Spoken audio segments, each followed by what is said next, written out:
할렐루야. 오늘도 우리의 기도를 들으시는 하나님 앞으로 나아가는 우리가 되길 간절히 소원합니다. 아마 누구나 한 번쯤은 들어보셨을 겁니다.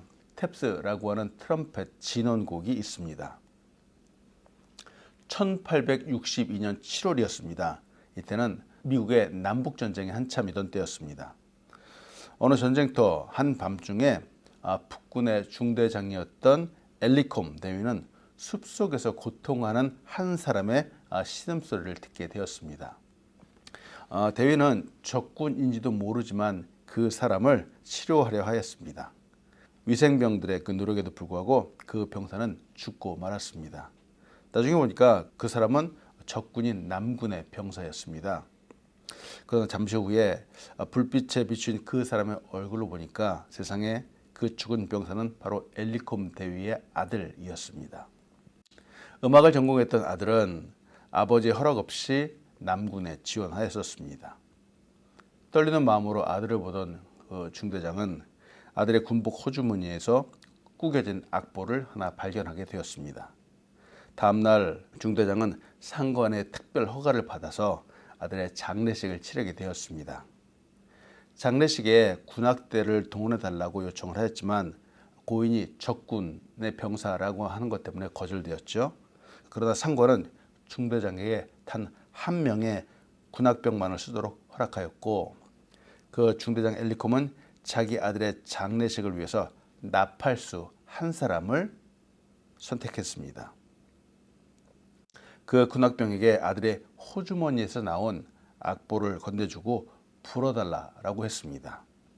숙연하게 장례를 치른 후 이 악보는 미국의 전역으로 퍼져나갔습니다. 진원곡뿐만이 아니라 하루를 끝내는 취침 나팔로 또 자장가로 남북군을 가리지 않고 매일 밤마다 연주되게 되었습니다. 이 곡이 바로 지금까지 전해져 오는 유명한 단 한 명의 트럼펫 연주자가 연주하는 바로 진원곡 탭스라고 합니다. 근데 이 유명한 곡인데 여기에 누군가가 가사를 붙였습니다. 근데 그 가사의 내용이 참 감동적입니다.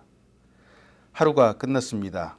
태양이 사라지고 호수에서 언덕에서 하늘에서 모든 것이 좋습니다. 편안하게 쉬십시오. 하나님은 가까이에 계십니다. 하나님이 가까이 계신다. 매일 밤 어두워지기 전에 혹은 사랑하는 사람의 죽음을 애도하는 동안에도 이 가사는 군인들에게 하나님이 늘 가까이 계시다라고 하는 사실을 확인해 주었습니다. 우리의 하나님은 늘 언제나 우리와 항상 가까이 계시는 분이죠. 하나님이 가까이 계시다라고 하는 이 사실을 우리에게 잘 알려주는 것이 바로 기도입니다. 어쩌면 우리의 기도는 하나님께 부르짖는 나팔 소리와 같을 수도 있습니다. 또한 하나님께서 우리에게 평안함을 주시는 하늘로부터 내려오는 나팔 소리와 같기도 합니다. 놀라운 것은 하나님께서 언제나 그 소리, 우리의 기도 소리를 들으신다라고 하는 것이죠. 시편 102편 17절은 이렇게 말합니다. 여호와께서 빈궁한 자의 기도를 돌아보시며 그들의 기도를 멸시하지 아니하셨도다. 오늘도 기도하십시오. 하나님은 우리의 기도를 들으시는 분입니다. 누가복음에서는 예수님의 여러 가지 모습들이 보여집니다. 예수님께서 병을 고치시는 모습, 죽은 자를 살리시는 모습, 또 말씀을 전하시는 모습, 또 바람과 파도를 잔잔하게 하시는 모습도 등장을 합니다. 예수님께서 이 땅에 계셨을 때에 행하시는 많은 기적과 그 모습을 보면서 예수님이 하나님이 아니고서는 하실 수 없는 여러 가지 사역들을 하셨다라고 하는 사실을 보게 되죠. 그럼에도 불구하고 예수님의 가장 귀한 모습은 어떤 모습일까요? 저는 예수님의 기도하는 모습이 가장 귀한 모습이다라는 생각이 듭니다. 예수님은 늘 언제나 습관적으로 기도하셨습니다. 기도의 장소를 정하셨고 또 기도의 모범도 보여주셨습니다. 우리의 삶을 돌아봅니다. 아침에 늦게까지 잠을 자고 허겁지겁 일어나서 하루를 시작하는 것과 또 일찍 일어나서 준비하는 것, 더군다나 기도로 하루를 시작하는 것, 이것은 엄청나게 다를 겁니다. 정말 하루가 길어지기도 하죠. 기도를 합니다. 기도를 하는데 무엇을 기도할까요? 물론 우리의 마음의 간구, 소원을 하나님께 아뢰기도 합니다. 그러나 가장 좋은 기도는 지난주에 강단에서 선포되었던 말씀을 바탕으로 그 언어들을 사용하면서 회개하고 또 간구하며 말씀을 선포하며 기도하는 것이 가장 좋은 기도일 것입니다. 오늘 여러분과 나누고 싶은 첫 번째는 예수님은 기도를 받으셔야 하는 분임에도 불구하고 기도하시고 또 기도를 가르쳐 주신 분이라는 것이죠. 오늘 본 말씀 누가복음 11장 1절은 이렇게 말합니다.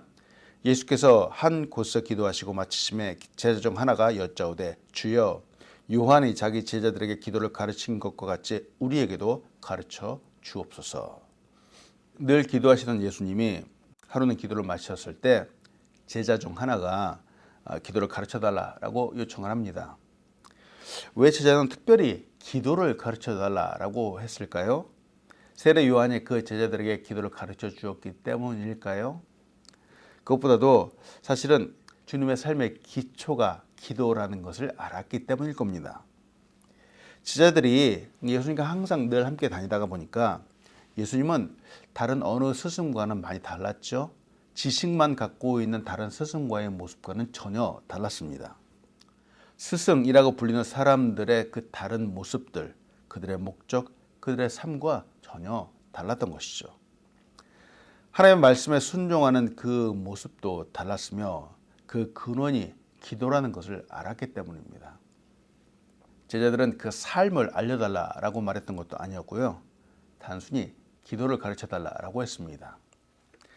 그래서 예수님께서 그 기도를 가르쳐 주셨습니다. 우리가 단 한 가지 주의해야 할 것은 이것은 기도입니다. 주문이 아니죠. 우리가 설교 후에 늘 이 기도를 하지만 주문처럼 하나의 형식처럼 하는 것이 아닙니다. 어디서는 예배가 끝나는 신호처럼 이 주 기도문을 사용하기도 합니다만 그럴 수 없죠. 그래서 정확하게 이름을 붙자면 주기도문이 아니라 주님이 가르쳐 주신 기도입니다. 때문에 이 기도를 할 때 의미 없이 습관적으로 하는 것이 아니라 진심으로 나의 온 마음과 정성을 다하여 기도해야 합니다. 주님께서 가르쳐 준 이 기도를 간단하게 보기 원합니다. 먼저 2절을 봅니다. 예수께서 이르시되 너희는 기도할 때 이렇게 기도하라. 아버지여 이름이 거룩히 여김을 받으시오며 나라가 임하옵시며. 여기서 아버지여라고 시작을 합니다. 기도할 때 하나님이 누구이신가를 아는 것이 정말 중요합니다. 우리가 하나님을 아버지라고 부른다면 우리는 그분의 자녀이지요. 이 관계, 이 신분을 생각해야 됩니다. 예수님은 하나님 아버지가 누구이신가 자주 말씀하시죠. 하나님이 정말 누구이신가를 우리가 바르게 알게 된다면 순종할 수밖에 없죠. 섬길 수밖에 없습니다. 아버지 되신 하나님 앞에 헌신할 수밖에 없게 되겠죠.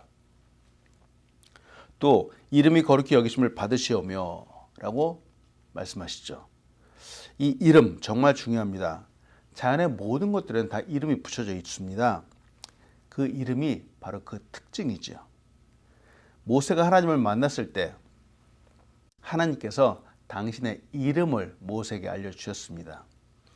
출애굽기 3장 14절은 이렇게 말하죠. 하나님이 모세에게 이르시되 나는 스스로 있는 자이니라. 또 이르시되 너는 이스라엘 자손에게 이같이 이르기를 스스로 있는 자가 나를 너에게 보내셨다 하라. 여기서 스스로 있는 자, 영어로는 I am that I am 이라고 합니다. 보세요. 이 세상의 모든 사람들은 바로 아버지와 어머니를 통해서 이 세상에 태어나게 되죠. 아담과 하와도 하나님에 의해서 창조되었습니다. 그런데 하나님은 그렇지 않죠. 하나님은 스스로 계신 분이라고 성경은 말합니다. 그분의 존재, 그분의 본성은 우리와 어떤 피조물과 전혀 다릅니다. 구약 성경에서 가장 많이 나오는 단어가 바로 하나님의 이름을 뜻하는 여호와라고 하는 이름입니다. 무려 7,000번이 넘게 등장을 합니다. 구약시대의 사람들은 이 여호와라고 하는 이 이름을 부를 때 심지어 자기의 몸을 깨끗하게 해서 목욕을 하고 또 마음도 정갈하게 하고 나서 여호와라고 정말 거룩하게 그 하나님의 이름을 불렀습니다. 또 성경에서 구약 성경에서 많이 등장하는 하나님의 이름이 바로 하나님이라고 하는 이름이죠. 이 역시 4,000번 이상이 등장을 합니다. 그렇다면 이 크신 하나님의 이름을 어떻게 거룩하게 할 수 있을까요? 안타까운 것은 우리 사람은 하나님의 이름조차 거룩하게 할 수 없습니다. 하나님은 스스로 거룩하신 분입니다. 즉 하나님은 그 이름을 통해서 스스로 거룩하심을 나타내 주시는 분이죠. 그러나 우리는 이 기도를 통해서 하나님의 거룩하심을 선포하는 것입니다. 기도할 때마다 살아계신 하나님 앞에 나아가는 것이죠. 확신을 갖고 나아가야 됩니다. 그리고 예배를 통해서 또한 우리의 삶을 통해서 그 거룩하신 이름을 높이는 것입니다. 또 나라가 임하옵시며 라고 예수님이 기도하라고 알려주시죠. 하나님의 나라, 예수님께서 이 땅에 선포하셨던 것이 바로 하나님의 나라입니다. 하나님의 나라는 예수님께서 다시 오셔서 다스리실 영원한 천국을 의미합니다. 그리고 하나님의 나라는 예수님께서 이 땅에 처음 오셨을 때 이미 하나님의 나라는 시작되었습니다. 그리고 하나님의 나라는 이 땅에 임하는 하나님의 나라에 대한 소망이 분명한 사람은 반드시 이 나라를 선포하는 사명을 깨닫게 되죠. 하나님의 나라, 이 하나님의 나라의 왕은 하나님이시죠. 왕이 되신 하나님께서 다스리는 나라입니다. 즉 하나님께서 통치하신다라고 하는 거죠. 하나님이 통치하시는데 가장 먼저 이 통치가 어디에 임해야 되는가? 바로 내 마음에 임해야 됩니다. 내 안에 천국이 이루어지고 하나님의 다스림이 임해야 됩니다. 즉 나를 다스리신 것이죠. 그리고 우리의 가정을 통치하는 겁니다. 가정이 이 땅 가운데 작은 천국의 모습이 되는 것이죠. 그리고 교회에 하나님의 나라 통치하심이 임하는 겁니다. 하나님의 다스림이 바로 교회 위에 있어야 되겠죠. 참 안타까운 것은 교회의 왕이 하나님의 다스림이 교회에 없는 교회들을 참 많이 봅니다. 그래서 참 마음이 아프기도 하죠. 그리고 궁극적으로는 하나님의 나라가 바로 이 땅 가운데, 이 땅에 임해야 됩니다. 온 땅에 하나님의 다스리심이 있어야 됩니다. 주님이 다시 오시는 날 바로 이 모든 것들이 이루어질 것입니다. 3절을 봅니다. 우리에게 날마다 일용할 양식을 주시옵고. 3절에서 처음에 날마다라고 기도하죠. 날마다는 바로 우리의 일상을 말하죠. 우리 하루하루입니다. 우리는 하루하루 일용할 양식이 필요합니다. 바로 오늘의 양식이죠. 우리에게는 이 일용할 양식이 모두 세 가지가 좀 필요합니다. 그 첫 번째가 바로 우리의 육신에 필요한 양식입니다. 떡입니다. 우리가 이 땅에서 육신을 갖고 살기 때문에 이 부분, 먹는 부분은 결코 무시할 수 없습니다. 정말 중요합니다. 무엇을 먹는가 하는 것은 우리 사람들에게 결코 제외할 수 없는, 간과할 수 없는 중요한 부분이죠. 여러분 먹지 못하면은 이 먹는 것을 구하기 위해서 죄를 범하기도 합니다. 먹는 것 하나 때문에 마음이 상하기도 하고 또 마음이 풀리기도 하는 것이죠. 그래서 구해야 됩니다. 육체적인 양식만 필요할까? 정신적인 양식도 필요합니다. 정신적인 양식은 바로 친구를 통해서 또 가족을 통해서 동료를 통해서 얻게 되고 채워지는 것이죠. 바로 관계를 통해서 채워지는 양식이다 라고 할 수 있습니다. 그리고 또 영적인 양식이 필요합니다. 바로 우리의 내면을, 영혼을 채워주는 것이죠. 사람들은 원래 의에 줄이고 목이 마릅니다. 이것이 인간적인 것으로는 채울 수 없습니다. 하나님이 채워 주셔야 되는 거죠. 날마다 육체의 음식을 채우는 것처럼 날마다 정신을 위해서 또 영적인 것을 위해서도 먹여 주어야 됩니다. 그래야 우리 전 존재가 강건해지는 것이죠. 4절을 봅니다. 우리가 우리에게 죄진 자를 사람을 용서하니 우리의 죄도 사하여 주시옵고. 누군가를 용서한다라고 하는 이 부분은 결코 쉬운 부분이 아닙니다. 그러나 하나님께서 우리를 용서해 주셨습니다. 우리는 이미 용서받은 사람들입니다. 혹시 내가 죄를 범한다고 해도 하나님의 그 사랑에서 우리를 끊을 수 없습니다. 바로 이것이 하나님의 용서이죠. 이를 조금 다른 말로 하면은 매일마다 매 순간마다 하나님의 용서가 거듭해서 임한다라고 하는 것이죠. 그렇습니다. 우리는 매 순간마다 용서하시는 하나님의 사랑을 받고 있습니다. 여러분, 우리는 연약해서 늘 죄를 지을 수 있는 존재이다라는 것이죠. 비록 믿음이 있고 또 성령님이 내 안에 거셔도 우리는 또 죄를 지을 수 있는 존재입니다. 연약하기 때문에 그렇습니다.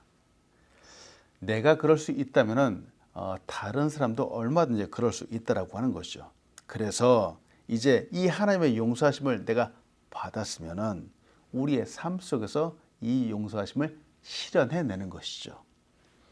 우리를 통해서 정말 용서하시는 하나님이 계시다라고 하는 사실을 바로 보여주어야 됩니다. 가장 가까이에서는 원수 같은 가족에게 보여주는 것이고요. 또 이웃을 용서하고 정말 나를 힘들게 하는 원수 같은 사람들을 용서하는 것이죠. 또 4절에 우리를 시험에 들게 하지 마옵시고 하고 말씀하시죠. 이는 내일을 위한 기도입니다. 무슨 말일까?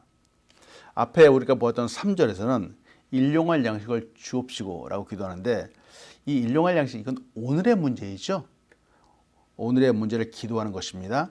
또 4절에서 우리의 죄를 사하여 주옵시고, 이 우리의 죄를 사하여 주옵시고, 이것은 어제의 잘못에 대한 문제입니다. 이미 범한 잘못이죠. 우리의 힘으로 돌이킬 수 없는 죄악입니다. 고칠 수 없습니다. 우리의 죄를 물 같은 걸로 씻을 수 없습니다. 한 번 범한 죄악은 결코 지울 수 없습니다. 그래서 사람들이 덮으려고 하지만 결국은 드러나게 되죠. 그래서 용서가 필요합니다. 4절 후반절에서 우리를 시험에 들게 하지 마시옵고, 이거는 아직 일어나지 않은 문제입니다. 그러나 언제든지 올 수 있는 일이죠. 바로 시험입니다. 그래서 내일을 위한 기도라고 할 수 있죠. 내일 우리에게는 시험, 테스트가 올 수 있습니다. 하나님께서 아브라함을 시험하신 것처럼 말이죠. 그리고 내일은 또 유혹이라고 하는 템테이션도 올 수 있습니다. 바로 사탄이 주는 겁니다. F.B. 마이어는 이렇게 얘기를 합니다. 하나님은 우리를 시험하실 때 하늘로 끌어올리는 시험을 하시고 사탄은 우리를 시험하되 아래로 끌어내리라고 한다라고 말합니다. 또 야고보서 1장 14절은 이렇게 말합니다. 오직 각 사람이 시험을 받는 것은 자기 욕심에 끌려 미혹 때문이니. 사탄은 잠도 자지 않고 우리를 시험하여 죄를 짓도록 유혹합니다. 그렇기 때문에 하나님의 보호하심이 늘 있어야 되겠습니다. 간구하십시오. 여기서는 이 누가복음에서는 이렇게 이제 주님이 가르치신 기도가 끝나지만 마태복음 6장 13절 그 하반절에서는 나라와 권세의 영광이 아버지께 영원히 있사옵나이다 하고 이 주님이 가르치신 기도를 마무리하게 됩니다. 제자들이 무엇을 기도해야 할지 모를 때 예수님께서 가르쳐 주신 기도입니다. 만약 우리가 무엇을 기도해야 할지 모른다면은 주문이 아니라 이 주님께서 가르쳐 주신 기도를 우리의 전심을 다하여 기도하는 것입니다. 또 이후에 5절부터 13절까지는 우리 기도의 자세에 대해서 말씀하십니다. 두 번째로 여러분과 나누고 싶은 것은 우리의 기도는 끊이지 않고 평생에 늘 이어져야 한다라는 것이죠. 예수님께서는 제자들에게 기도를 가르친 후에 지속적인 기도의 중요성을 강조해 주셨습니다. 여행 중에 찾아온 벗을 위해서 한밤중에 다른 벗을 찾아가 간청하는 비유를 드셨죠. 거기에서 구하라, 찾으라, 두드리라. 그러면 기도가 응답될 것이다 하고 알려주셨습니다. 오늘 본 말씀 누가복음 11장 8절로 10절은 이렇게 말합니다. 내가 너에게 말하노니 비록 벗됨으로 인하여서는 일어나서 주지 아니할지라도 그 간청함을 인하여 일어나 그 요구대로 주리라. 내가 또 그에게 이르노니 구하라. 그러면 너에게 주실 것이요. 찾으라. 그러면 찾아낼 것이요. 문을 두드리라. 그러면 너에게 열릴 것이니 구하는 이마다 받을 것이요. 찾는 이는 찾아낼 것이요. 두드리는 이에게는 열릴 것이니라. 아멘. 이것은 습관을 따라서 매일 지속적으로 끈기 있게 기도하라는 것이죠. 그러면 자비로우신 하나님의 은혜를 부어주신다라고 하는 겁니다.